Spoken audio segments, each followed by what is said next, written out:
የዩኤስአይዲ ድጋፍ በመቋረጡ በትግራይ ክልል ከ20 ሺህ በላይ ሰዎች ለአደጋ መጋለጣቸው ተነገረ። በ2023 በጀት ዓመት 1.8 ቢሊዮን ዶላር ድጋፍ ያገኘችው ኢትዮጵያ በአፍሪካ ከዩኤስአይዲ ከፍተኛ ድጋፍ በማግኘቷ ቀዳሚዋ ሀገር ሆናለች።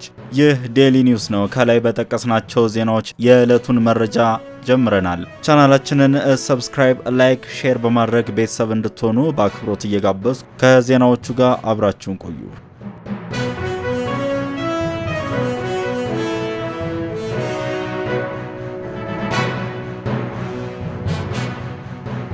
በትግራይ በፌዴራል መንግስትና በክልል ኃይሎች መካከል የተደረገውን ጦርነት ተከትሎ በቀደመው ልክ ራሳቸውን መደጎምና ማስተዳደር የማይችሉ በሚሊዮን የሚቆጠሩ ሰዎች ተፈጥረዋል። በጦርነቱ ከፍተኛ ሰብአዊና ቁሳዊ ኪሳራ ካስተናገዱ ክልሎች መካከል አንዱ የሆነው የትግራይ ክልል 2.4 ሚሊዮን የሚጠጉ እርዳታ ጠባቂ ዜጎች መገኛ መሆኑን አሶሺየትድ ፕሬስ ዘግቧል። የአሜሪካው ፕሬዝዳንት ዶናልድ ትራምፕ በአሜሪካ ዓለም አቀፍ የልማት ድርጅት ዩኤስአይዲ የስራ እንቅስቃሴ ለ90 ቀናት እንዲቋረጥ መወሰናቸውን ተከትሎ በርካታ የዓለም ህዝቦች አደጋ የተጋረጠባቸው ሲሆን በመቀሌና አቅራቢያው የሚገኙ በ10 ሺዎች የሚቆጠሩ ሰዎችም የዚሁ ስጋት ተካፋይ ናቸው። አሶሺየትድ ፕሬስ ከመቀሌ ወጣ ብሎ በሚገኙ አካባቢዎች የዩኤስአይዲ ድጋፍ በመቋረጡ ምክንያት 20 ሺህ የሚጠጉ ሰዎች ለአደጋ መጋለጣቸውን ዘግቧል። በ2023 በጀት ዓመት 1.8 ቢሊዮን ዶላር ድጋፍ ያገኘችው ኢትዮጵያ በአፍሪካ ዩኤስአይዲ ከፍተኛ ድጋፍ በማግኘት ቀዳሚ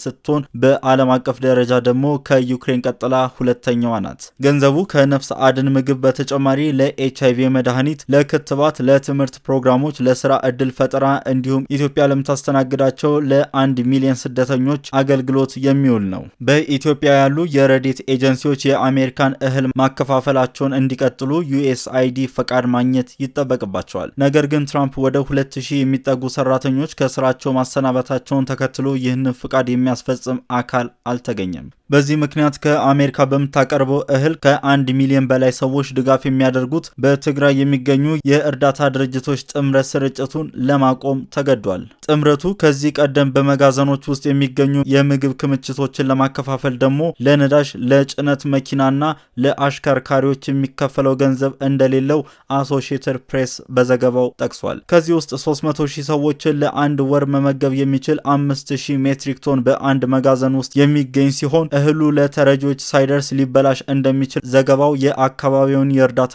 አስተባባሪዎች ጠቅሶ አስነብቧል። ሁኔታዎች በዚህ ከቀጠሉም የተመጣጠነ ምግብ እጥረት በሽታና ሞትን ሊያስከትል እንደሚችል ተናግሯል። የክልሉ የጤና ስርዓት በተገቢው ልክ አላገገመም። በመቶዎች የሚቆጠሩ ትምህርት ቤቶች አሁንም እንደተዘጉ ናቸው። በ2024 የህፃናት የተመጣጠነ ምግብ እጥረት 21 በመቶ ደርሶ እንደነበር ይታወሳል። አሁን የተመጣጠነ ምግብን ለማሻሻል የሚረዱ ብዙ መርሃ ግብሮችን ቆሟል ይላሉ የእርዳታ ሰራተኞች።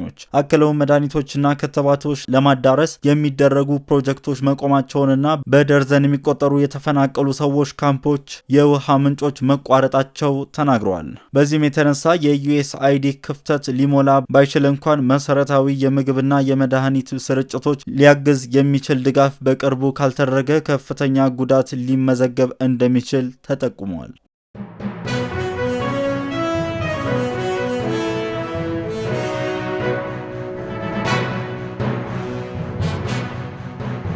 በውጭም ሆነ በውስጥ ግፊት የሚካሄድ ጦርነት የለም ያሉት ሌተናል ጀነራል ታደሰ ወረደ የትግራይ ጊዜያዊ አስተዳደር ፕሬዝዳንት ሆኖ እንደተሾሙ ተናግረዋል። የቀድሞ የትግራይ ጊዜያዊ አስተዳደር ፕሬዝዳንት አቶ ጌታቸው ረዳም ከስልጣን ተነስተዋል። የትግራይ ጊዜያዊ አስተዳደር ፕሬዝዳንት ሌተናል ጀነራል ታደሰ ወረደ የትግራይ ፖለቲካ ችግሮች ለመፍታት በውስጥም በውጭም ለመፍታት ሲደረግ የቆየው ጥረት አልተሳካም፣ ቢሆንም ይቀጥላል ብለዋል። የተካሄደው ጥረት ሊመክን የቻለው በአደራዳሪዎች የተነሳሽነት ማነስ ሳይሆን በተደራዳሪዎች ድክመት ምክንያት ነው ያሉት ፕሬዝዳንቱ ቢሆንም ችግሩ ተባብሶ በውስጥም ይሁን በውጪ ጫና የሚካሄድ ጦርነት እንዳይፈጠር እየተሰራ ነው ሲሉ ተናግረዋል። በትግራይ ያለው የፖለቲካ ችግር ከክልሉ አቅም በላይ ስላልሆነ የፌዴራል መንግስት ችግሩ ለመፍታት ጣልቃ አይገባም ያሉ ሌተናል ጀነራል ታደሰ ወረደ ችግሩ ፖለቲካዊ መፍትሄ ያገኛል ሲሉ አመላክተዋል። ወቅታዊ ችግሩ አንዱን በመሾምና ሌላውን በመሻር አይፈታም። ችግሩ ፖለቲካዊ ነው፣ መፍትሄውም እንዲሁ ፖለቲካዊ ነው ሲሉ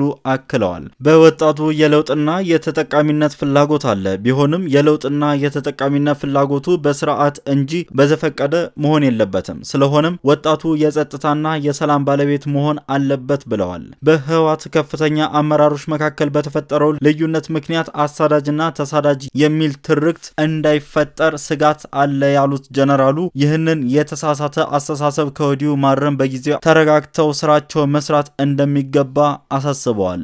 ይህ ዴሊ ኒውስ ነው። የቻናላችን ቤተሰብ ካልሆኑ ቻናላችንን ሰብስክራይብ እንድታደርጉ በአክብሮት እየጋበዝኩ ቤተሰብ ከሆኑ ላይክ፣ ሼር፣ ኮሜንት እንድታደርጉ በአክብሮት ጋብዛለሁ። ቸር ጊዜ ለእናንተ።